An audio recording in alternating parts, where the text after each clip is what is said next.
네, 음주운전 혐의가 추가됐다. 여러분 아마 어리둥절하게 들으실지 모르겠는데요. 이제 법리적으로 그렇게 적용이 새롭게 됐다 이겁니다. 왜냐하면 지금까지 다 음주운전 때문에 이 소란이 빚었던 거 아니야? 그런데 그게 추가됐다고? 라는 의문을 가지실 만한데 어쨌든 음주 뺑소니 혐의로 경찰에 구속된 트로트 가수 김호중 씨가 조금 전 8시경에 이제 검찰로 구속 송치가 됐습니다. 구속된 지 일주일 만인데요. 카메라에 포착된 김호중 씨 모습 보시겠습니다. 음주운전 혐의 추가됐는데 혹시 사고 당시 만취 아니었다는 입장 여전하신가요? 아니요. 죄송합니다. 매니저한테 대리자서 부탁한 적 없다는 입장은 그대로신가요? 혹시 검찰 송치 앞두고 따로 하실 말씀 죄송합니다. 없으세요? 끝나고 말씀드리겠습니다. 죄송합니다. 끝나고는 어떤 끝나고 말씀하시나요? 네, 딱 한마디 했군요. 좀 뭔가 얘기를 듣고 싶어서 이제 기자들이 소나기처럼 질문을 쏟아붓는데 끝나고 말씀드리겠습니다. 죄송합니다. 이 말 남기고 이제 검찰 쪽으로 이제 넘어가서 이제 이 구치소에 서울 구치소에 그렇게 수감이 된 겁니다. 자, 한성훈 기자. 포토라인에 서느냐 마느냐 항상 이 문제로 이제 설왕설래가 있었는데 이번에는 어떻게 된 겁니까? 예, 방금 전에 이 검찰 송치 과정에서 자연스럽게 노출이 되긴 했습니다만 아무래도 이 포토라인에 세웠다 주지 말라 이렇게 요구를 했을 가능성이 높습니다. 그러니까 멈춰서지 않았다 이런 뜻이죠? 예, 맞습니다. 그냥 네. 이제 빠르게 지나쳐 갔는데요. 네. 이 김 씨 측은 최근 경찰 조사 과정에서 몇 차례 포토라인에 서게 된 것에 대해서도 경찰이 이 김 씨를 먹잇감으로 던졌다고 강한 불만을 쏟아낸 걸로 알려졌습니다. 급기야 경찰을 이 국가인권위원회에 제소하는 방안도 검토 중이라는 소식도 보도된 바가 있고요. 하지만 이 반대로 일각에서는 이 김 씨가 유치장에서 오늘 아침까지 이 독방을 사용한 것을 두고 경찰이 김 씨에게만 특혜를 제공한 거 아니냐 이런 비판도 제기되고 있습니다. 그래서 지금 또 하나의 관심은 이제 검찰에 송치가 됐으니까 이 유명인인 김 씨가 과연 서울 구치소에 이감된 후에도 별도로 이 독방에 수감될지 여부입니다. 네. 설주환 대변인께요. 이제 변호사이시기도 한데요. 네. 자, 이런 경우에 독방을 쓰느냐 안 쓰느냐 이게 특혜의 논란거리가 되는 겁니까? 그러니까 그 경찰서 단계에서는 저희가 유치장에 어떤 구금할 수 있는 네. 어떤 근거에 있는 법률은 뭐냐 경찰관 직무집행법입니다. 거기 보면 예.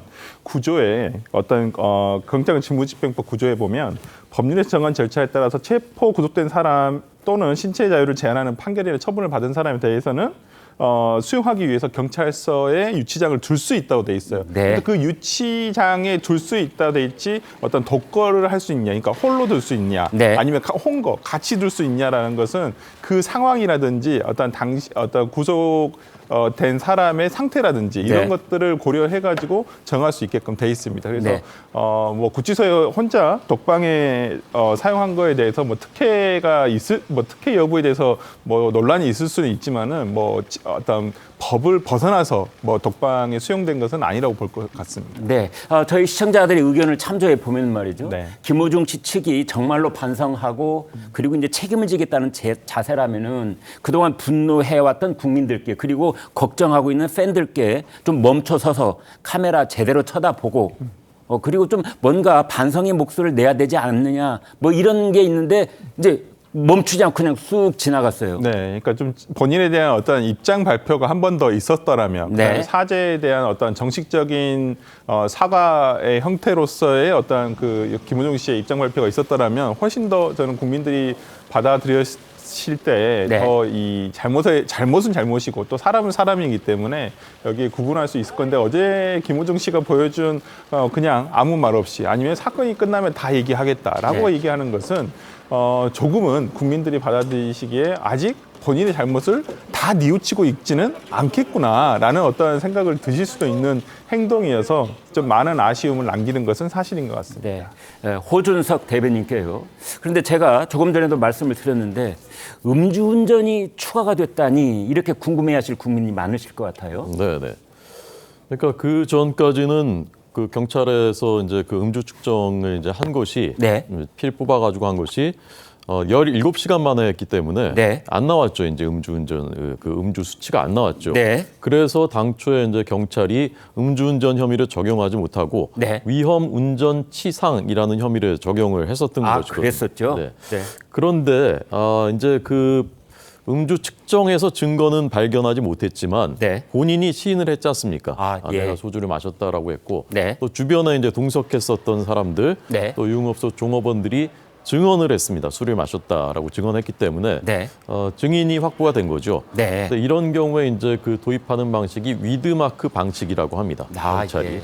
그것은 이제 뭐 CCTV나 아니면 증언을 통해서 이 사람이 몇 시에 술을 얼마 정도 먹었다라는 게 이제 특정이 되면 네. 그걸 통해서 몇 시간이 지났을 때 이 사람의 체중을 고려했을 때 네. 당시의 혈중 알코올 농도가 얼마 정도다라는 네. 것을 이제 그 추정할 수가 있는데 경찰은 대략 이제 소주 3병 이상을 김호중 씨가 마신 것으로 보고 있는 것 같습니다. 네. 증언 등을 통해서.